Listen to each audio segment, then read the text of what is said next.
And now, America's most reasonable political commentator, Bob Kerrigan.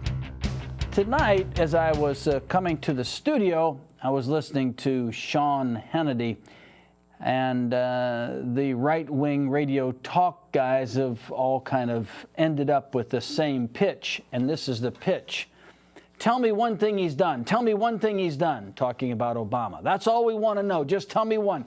Ask people in the street, can you tell me one thing he's done? Well, most people don't know too much about Obama, but they're going to find out about him as we move along. But I thought it was so interesting because if the radio right-wing guys would have asked that question about George W. Bush, we might have had some dialogue that he had never done anything other than being born with the name of Bush, had a serious alcohol problem, probably a drug problem. We don't know for sure because no one is allowed to talk about that. We also know that he failed at every business venture he'd ever been in, and he ran and hid in the National Guard, and they couldn't find him in Alabama, couldn't find him at all for a year. So had that question been posed, John McCain might in fact have been President of the United States.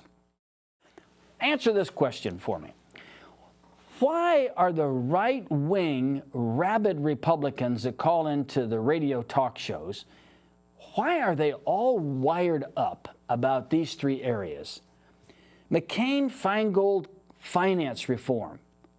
Why does the average working Republican care about that? Because it limits the amount of money that is poured into these campaigns that is put this into such an absurd situation where you have to have tens of millions of dollars to be a viable candidate. Why wouldn't they say, that's a pretty good limitation? That's a pretty good thing to do.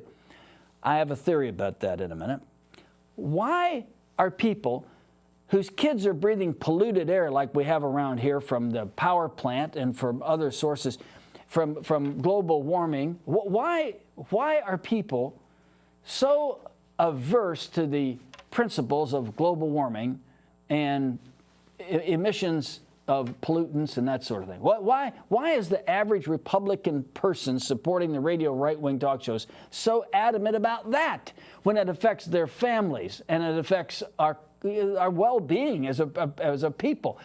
And finally, tax cuts. Why is the average person just adamant that these excessive tax cuts for the wealthy have to stay in place? It's like, what? Here's what the radio talk show guys have done. And they're just spin-off people for corporate America, and they're hacks for the highest level of the Republican Party. Here's what they've done.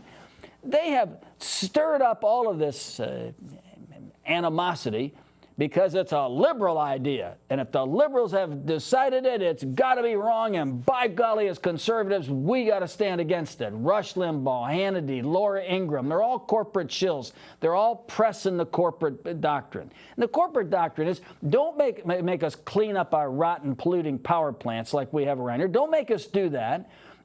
Give us all the tax cuts for the wealthiest people in the country. Give us that. Don't take that away from us.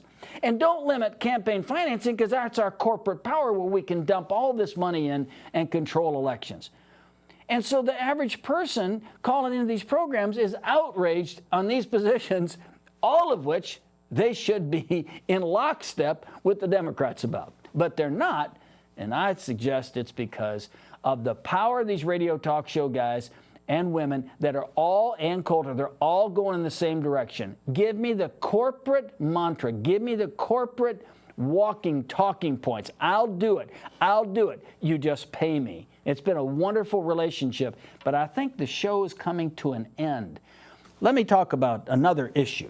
It's been a pet peeve of mine for some time, actually.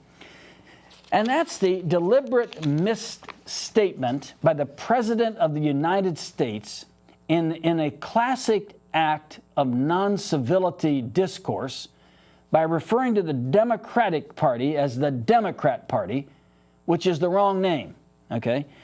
Likewise, it is in common use by such distinguished politicians. I'm sorry I can't tell you about Spud Askew using it while he was taking money when he was in the White House, or some of the other distinguished Republicans, but I have a couple of here for you. Majority Leader Tommy DeLay, House Minority Leader John Boehner, Senator Charles Grassley, Congressman Steve Byer, and others, George W. Bush spoke of the Democratic majority as the Democrat majority in his 2007 State of the Union address. Now listen to this. The advance copy that was given to members of Congress read, Democratic majority. Now here's what political analyst Charlie Cook says, which is a little humorous. They've been doing it for so long, they probably don't even realize they're doing it. Right, Charlie. They don't. They don't realize they're doing a lot of things up there. We have just been advised an observation I think is worth passing on to you, and that is that if Obama is elected president, there will be people out of work. And in a way, I hate to admit that, but it's true.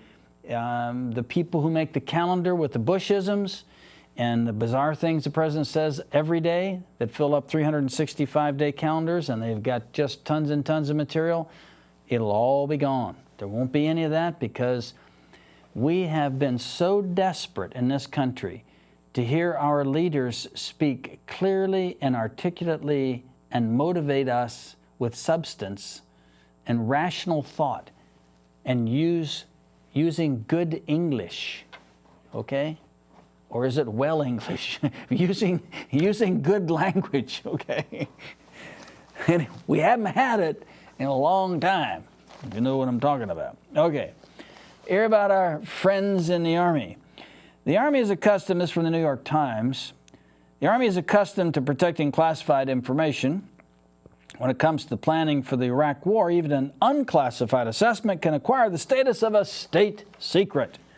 This is what happened to a detailed study of the planning for the post-war Iraq prepared for the Army by the RAND Corporation. After 18 months of research, RAND submitted the report in the summer of 2005, if you can imagine that, over 2.5 years ago, right at 2.5 years ago, called Rebuilding Iraq.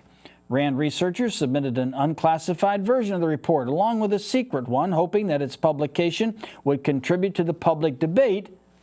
By the way, there never was any, because we never got it, on how to prepare for future wars. But the study's wide-ranging critique of the White House, the Defense Department, and other governmental agencies was a concern for the Army generals.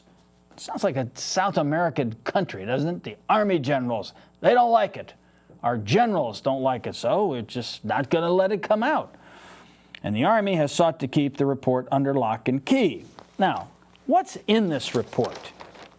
General Tommy Franks, for example, whose Central Command oversaw the military operation in Iraq, had a fundamental misunderstanding of what the military needed to do to secure post-war Iraq, the study said. You know how they hoisted up Tommy Franks as this brilliant general, this inspirational leader, really had no idea what was going on. Now listen to this. This is the core of the deception.